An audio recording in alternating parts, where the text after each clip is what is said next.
Welcome back to Super Mario 3D All-Stars and welcome back to Super Mario Galaxy.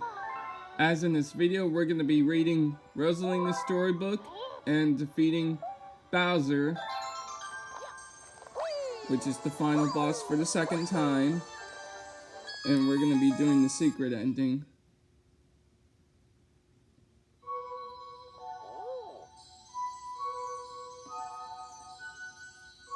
Let us begin. Alright.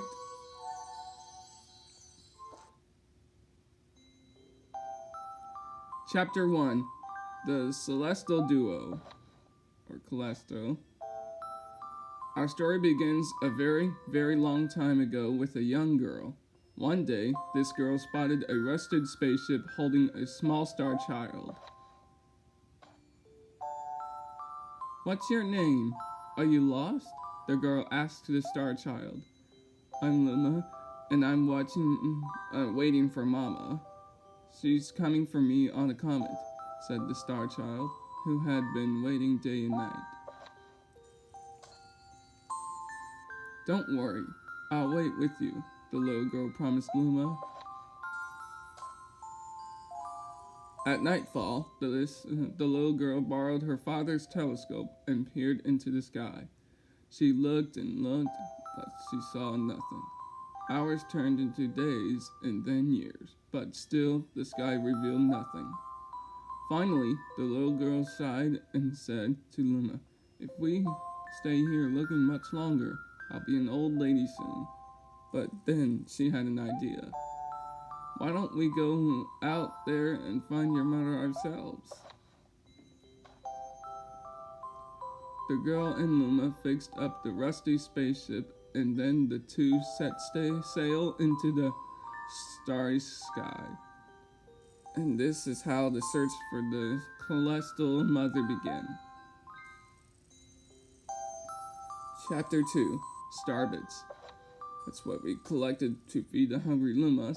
Days passed with no sight of the comet or even a single planet. Instead, asteroids extended for as far as the eye could see.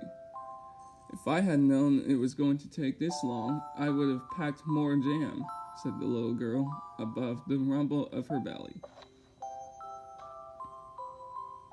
Before they left, she had packed all the essentials: telescope, butterfly net, stuffed bunny, bread, milk, jam, and apricot-flavored tea. But I forgot to bring water. At this, Luma burst into gales of laughter and the girl began to pout. "As long as I have starbits, I'll be fine," said Luma. "Want some?" The little girl couldn't stay mad after hearing this. Luma continued to laugh, and the girl couldn't help but join in. "Alright, maybe just a nibble." Leaning far out of the ship, the pair began to collect starbits with the girl's net. They almost fell out a few times, but they kept on collecting. The starbits tasted like honey. Do they, really? Chapter 3. The Comet. A beam of light pierced through the ship's window. Thinking it was the morning sun, the girl peered through the window, only to find the turquoise blue comet shimmering at her.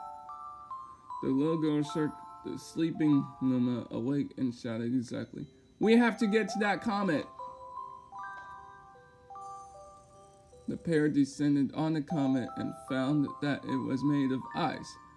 They looked high and low, but Luma's mother was nowhere to be found. Exhausted, the little girl sat down with a flop, utterly unable to take another step. "Look!" Peering down at the icy ground where Luma was pointing, the girl suddenly noticed clusters of starbits encased in the ice. "Pretty good, huh? Finding starbits is my specialty," said Luma, beaming. There's ice here, but it's so warm. I bet there's water here too. The two decided to stay on the comet for a while. Riding the turquoise comet, the pair continued their search for Luma's mother. Chapter 4, The Dream. Pretty sure this book has 9 chapters. One night, the girl dreamed about her own mother. "Where are you going?" she asked. Her mother's retreating back. Without turning, her mother replied, "Don't fret, dearest. I'm not going anywhere. I'm always watching over you, just like the sun in the day and the moon in the night." A wave of sadness washed over the girl. "What about when it rains and I can't see the sun or the moon?" Her mother thought for a moment before responding. "I will turn into a star in the clouds and wait for your tears to dry." When she awoke, the girl's face was damp with tears. "You have star bits in your eyes," said Luma to the girl. Wiping her face, the girl replied, "These are tears, not star bits. I'm crying because I'll never see my mother ever again." At this, Luma began to cry too. "Mama, oh, Mama, wah!" The pair traveled through the starry skies, and though they encountered many other comets, not one of them held Luma's mother. Luma was despondent. Now, Luma, the rain clouds won't go away if you keep crying," the girl said, giving Luma a squeeze. "I'll give you a present if you stop."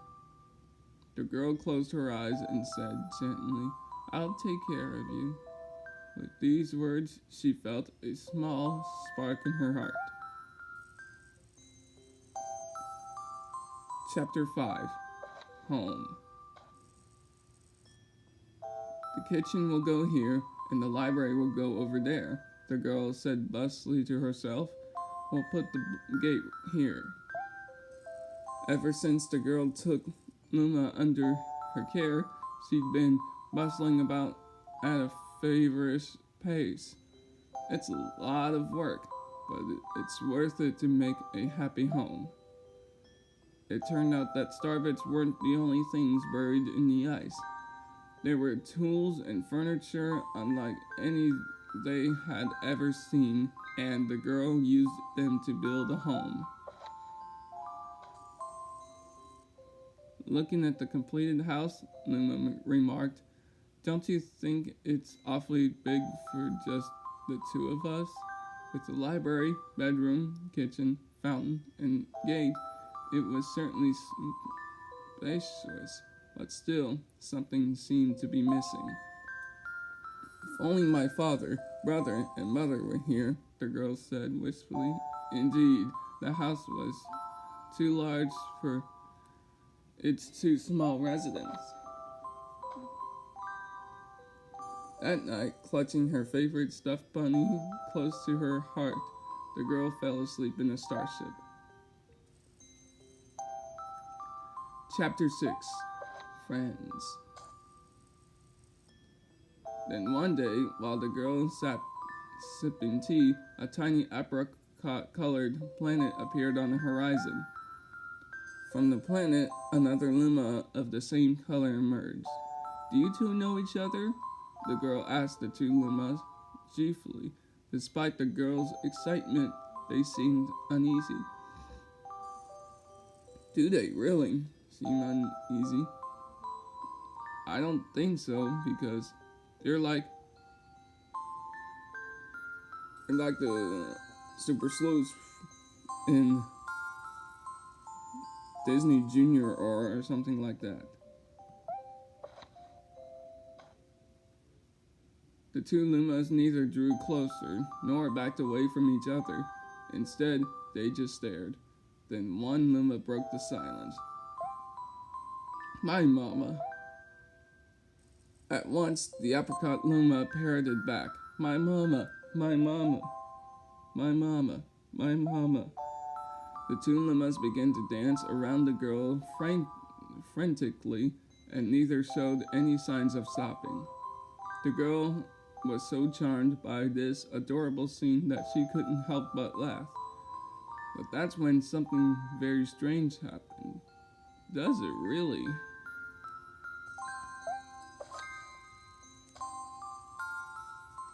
Suddenly, more Lumas began to pop out of the apricot planet. They were different colors, but they all shouted the same thing. My mama, my mama. The sight of all the shouting Lumas only made the girl laugh harder. What am I going to do with all these children? The Lumas just stared blankly as she doubled over laughing. I guess we'll have to name each and every one of you. Tomorrow, once she had finished naming them all, she would begin moving all the Lumas into the new house. Chapter 7, The Telescope. Pretty sure the music's gonna change in Chapter 7. After seeing their 100th comet, a sudden thought popped into the girl's head. I wonder if my home planet is still as blue as it was. That's when she remembered her father's telescope. Peeking through the telescope, a tiny blue dot floated into sight. It was smaller than a starbit. How strange. It's so far away, but it feels so close. She twisted the knob of the telescope, and the blue dot grew until she could make out a grassy hill dotted with flowers. It seemed very familiar to her. Zooming even closer, a terrace on the hill came into view. I used to go stargazing there when I lived on my home planet. She remembered rubbing the sleep out of her eyes as she followed her father up that hill to look at the stars. She remembered how she and her brother would sled down that hill. She remembered having picnics with her mother on that hill on bright and windy days. And get ready for the music to change when I flip this page. I want to go home. I want to go home right now. The girl burst into tears and the Lumas didn't know what to do. I want to go home. I want to go back to my house by the hill. I want to see my mother. The girl was shouting now. Her face wet with tears. But I know she's not there. I knew all along that she wasn't out there in the sky because she's sleeping under the tree on the hill. The girl's cries echoed through the stars and the hush fell over the area. Get ready for the music to change back. Chapter 8, The Wish. Though usually quite cheery, one day the girl became sad again. Luma drew close and tried to comfort her. Mama, you still have me. And don't be sad about your mama, because she's a part of you. That means she's always close by. It's like me. I love starbits because they remind me of my mama. No, the girl said, unable to stop the tears. A lonely look flickered across Luma's face, but it was soon replaced by a wide grin. I have an idea. I will transform into a comet, a soaring comet that can carry you all on this journey.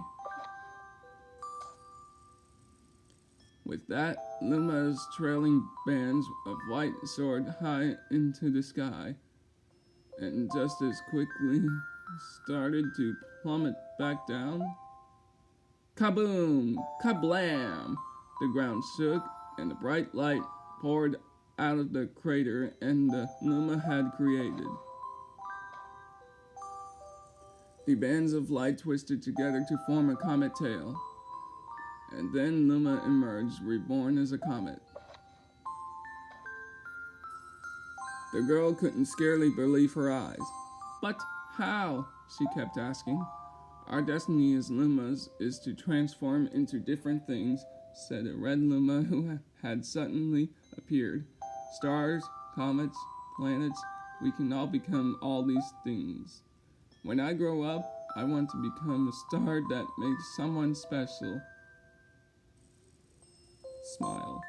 Makes someone special smile, said the green Luma. A blue Luma chipped in. That Luma turned into a real cutie of a comet, didn't he? All of the Lumas together said, "No more crying, Mama." "Thank you," said the girl in a whisper, and she pulled the Lumas close and hugged them. From that day on, starbits no longer fell from the girl's eyes. The comet set forth for the girl's home planet, its long tail blazing proudly behind it. Final chapter, Family. With its many lumas and telescopes, the comet was quite a sight to behold. The girl and the lumas were proud to call it home. At a welcoming party for a new luma, the girl gathered everyone in the kitchen and said in a louder voice than usual, "All right, everyone, let's make a cake sprinkled with starbits. Then it will be a star cake." The lumas excitedly began to gather the ingredients. As she watched the lumas scurry about, the girl smiled and thought to herself, "This is my family now, and I will stay with them until they're ready to leave the nest. And when they do leave, I'll set them off with a smile, because that's what makes a mother happiest." That night, when the girl lied down to sleep, a soft light enveloped her and reminded her of the blue planet she once called home. But it would be nice to return home once every 100 years to nap in my favorite sleeping nook. The comet carrying the lumas and the girl continues on its journey to this very day, with more family members in tow that can be counted. It's said that the comet visits the girl's home planet once every 100 years, its proud white tail glittering in the sky. The end. Alright, now that we finished Rosalina's storybook, That's all. now that we finished everything, let's explore the library.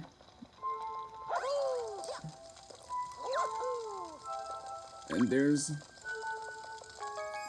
nothing in the library, so we can go ahead and defeat the final boss again.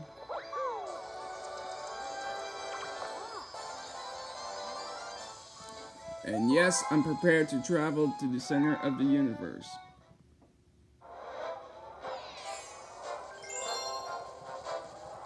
So I can defeat the final boss.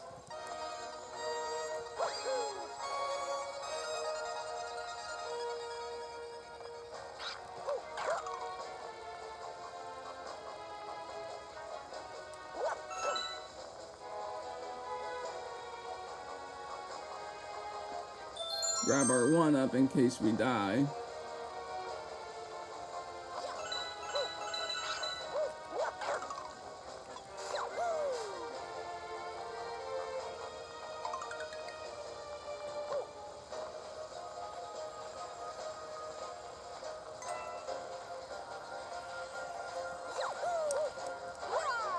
Alright, made it to the top, and now we can go to the next planet.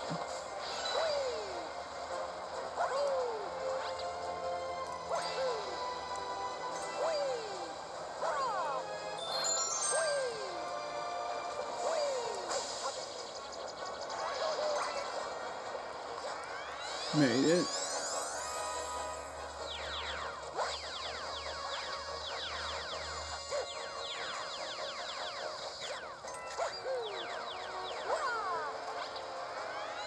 Made it. And now.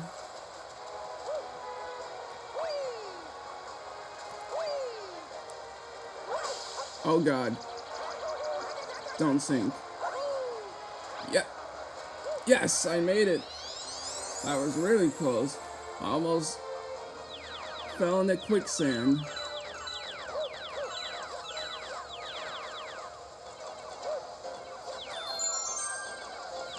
Grab the one up.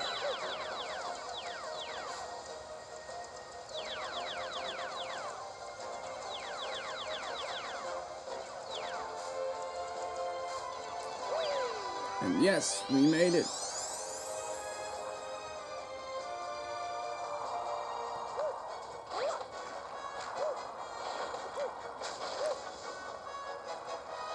Wait for Swamp to make sure that he doesn't crush you.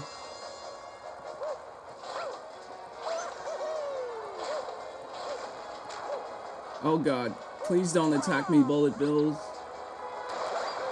Ah!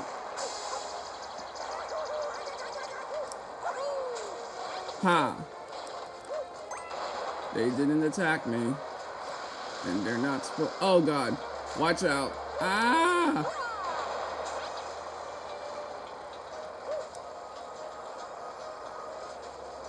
Yes. Oh God. Yes. Now it's time to defeat Bowser.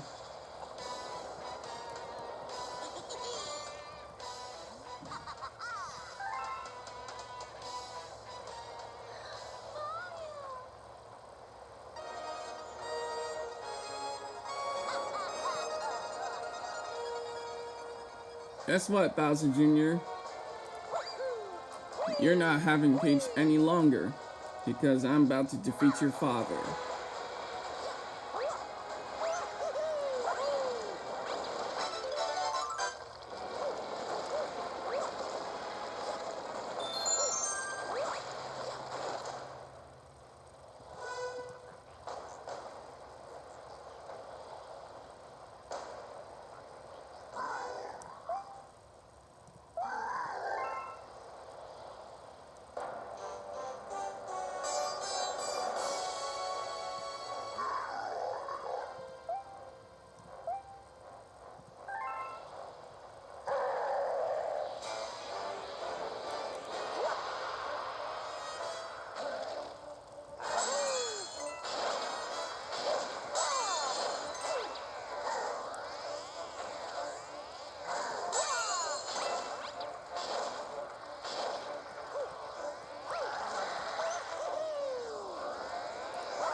Really?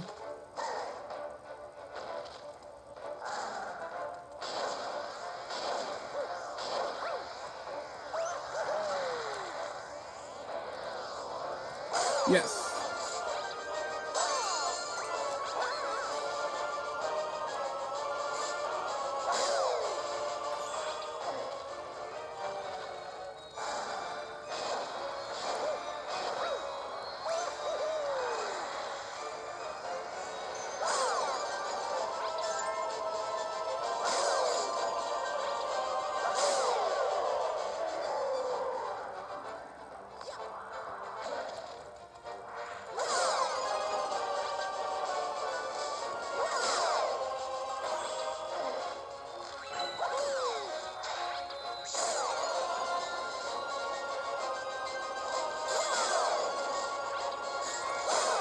Alright.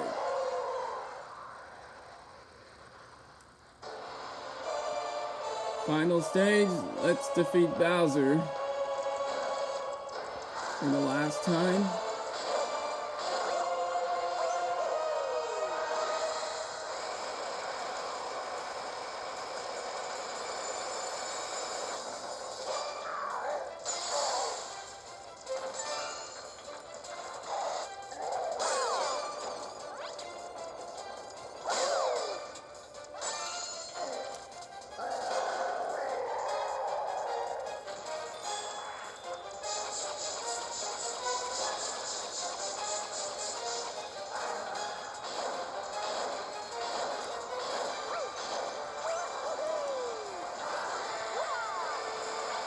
Whoa, Bowser, watch where you're going.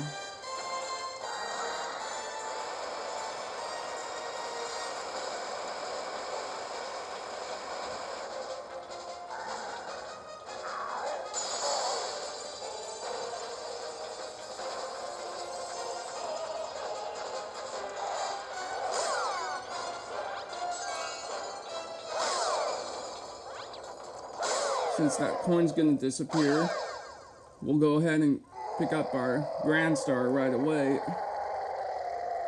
Once again. But farewell again, Bowser.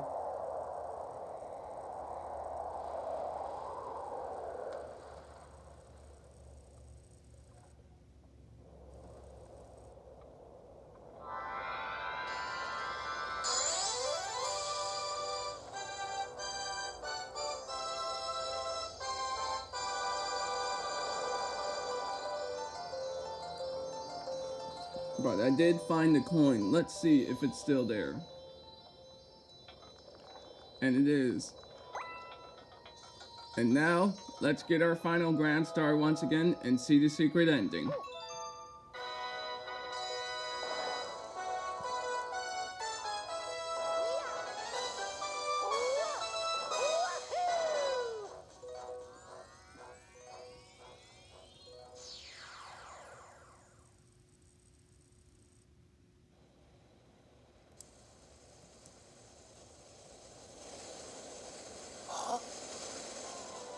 And that turns back to gold. That Grand Star turns from clear back to gold for the secret ending as well.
That bridge gets destroyed by the Grand Star once again.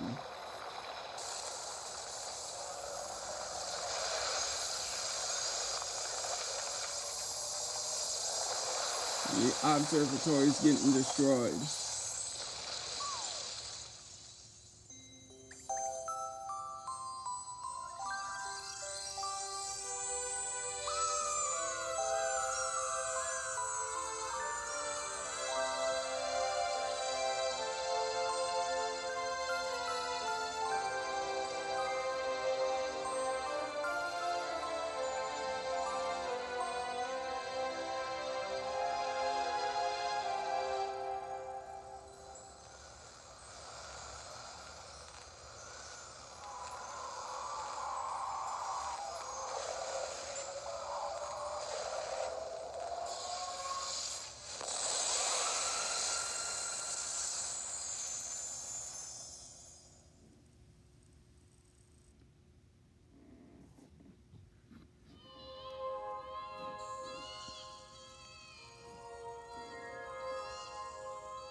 And look at that, we have returned to the Mushroom Kingdom once again.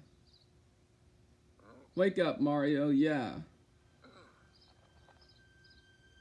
You're back in the Mushroom Kingdom. After all the stars you collected and stuff. It's Guppy, and he's swimming at...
Oh, yeah.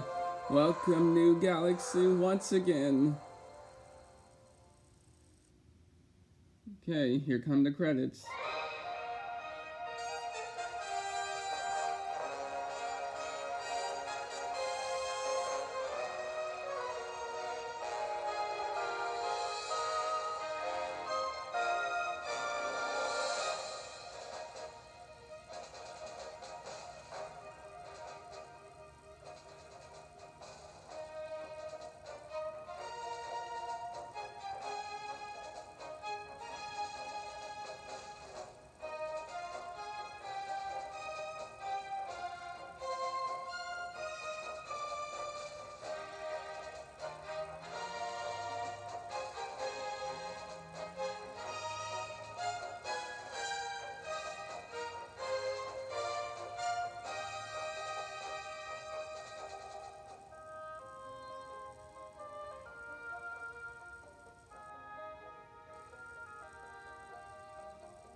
much for playing my game.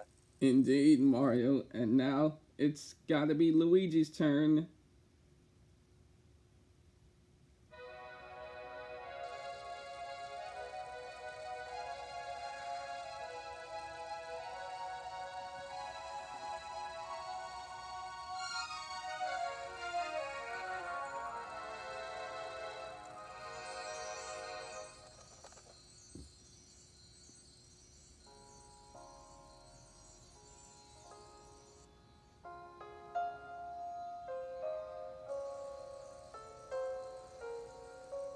Thank you.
Let's see what we have unlocked here.